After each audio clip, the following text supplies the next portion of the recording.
What's up, what's going on guys? Migs with another Polar Pro adventure. Today we're back in Yosemite Valley. We just couldn't get enough of this place because it's a photographer's paradise. It's one of the rare places in California where you can actually experience all 4 seasons. Today's video, we're talking about one filter in particular. It's the ND1000 PL.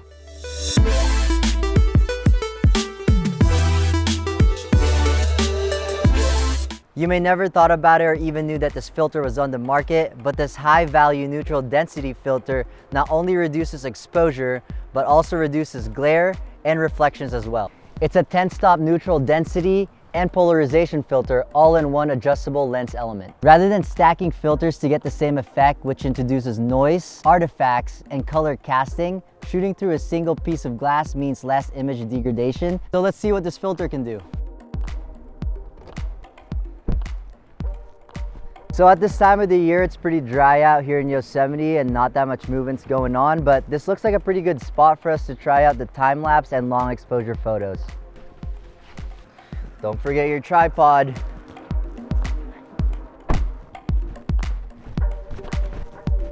Yeah, this spot is awesome. Check this out. So we're just looking for a great composition, so we're gonna move upriver and see what kind of shots we can get.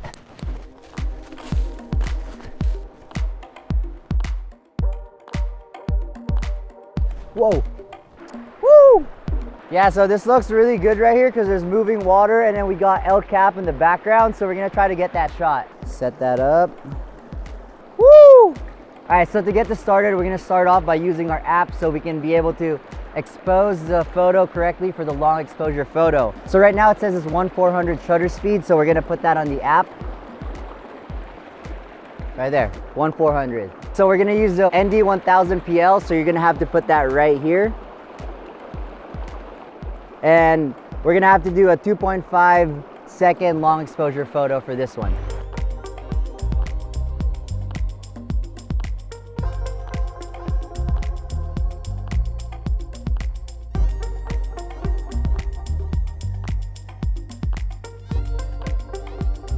So on to the next spot.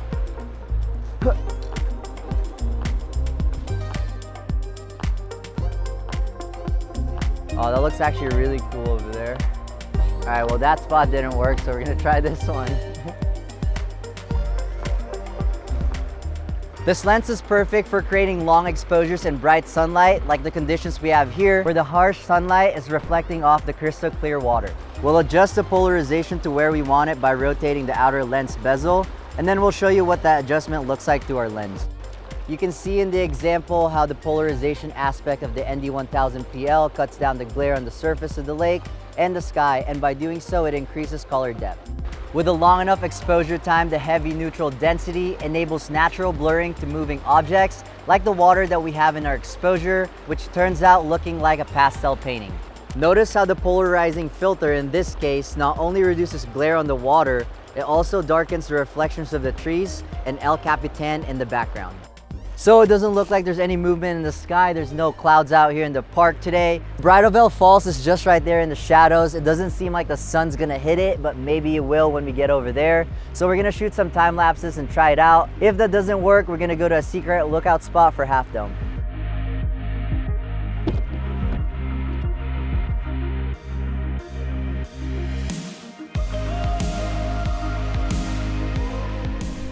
So the sunlight doesn't look like it's gonna hit the falls out here, so we're gonna shoot some more long exposure photos and then go to Half Dome for some time lapses at sunset.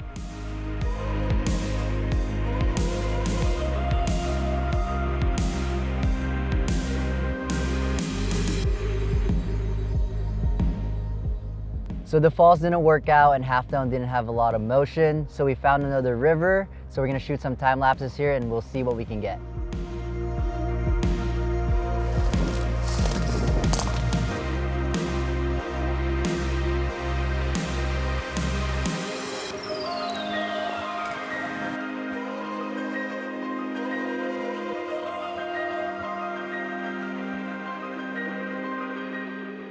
Another cool way to use the ND1000 PL filter is with a time lapse. The effects are similar as a long exposure photo where it blurs the motion. In a time lapse, this filter will blur each frame you capture, and when stitched together, the ends of each frame will naturally blend into the next frame, much like the way we perceive motion in real life. And this produces a smooth and dynamic composition to create your time lapse.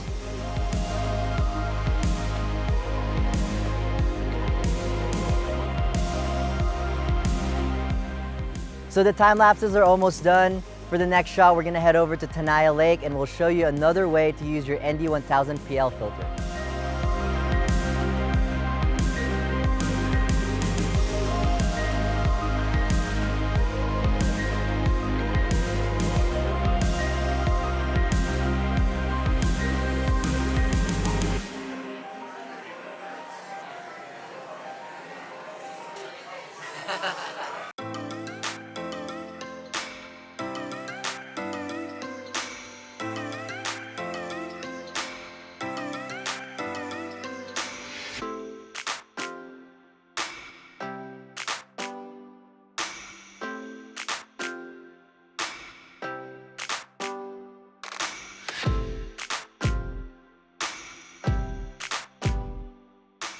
Cool, so we just reached Tenaya Lake. It's sunset, the sun's going down. We're gonna shoot some more long exposure photos and shoot some more time lapses and compare the photos with and without the ND1000 filter.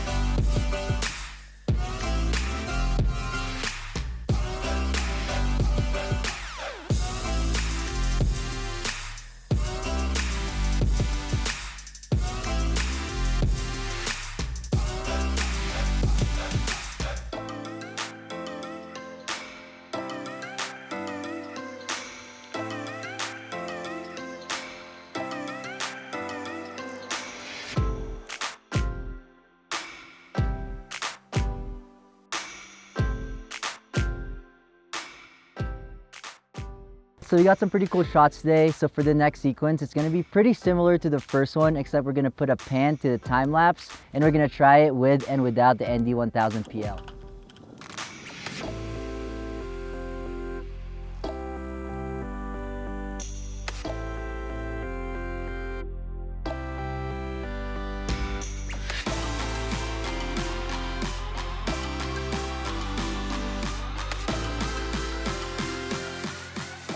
Like any camera filter, there are limitations to an ND1000 PL. If you're shooting in a 35mm sensor, for example, you will need to shoot with at least a 35mm lens. This is due to the physical limitations that wide-angle lenses have. If you're shooting on something like a 28mm wide-angle lens on a 35mm sensor, you're better off using an ND64 PL because an ND1000 PL will cause cross-polarization. The ND1000 filter is a really fun filter to use. It truly produces some unique compositions. It was fun venturing out here in Yosemite Valley. So that's it for this one. I hope you guys enjoyed the video as much as we enjoyed filming it. If you have any questions about any filters that we have on our line, make sure you let us know in the comments down below. So it's Migs with Polar Pro signing out. Now get off that screen, grab your camera, go out there and capture perfection. Peace.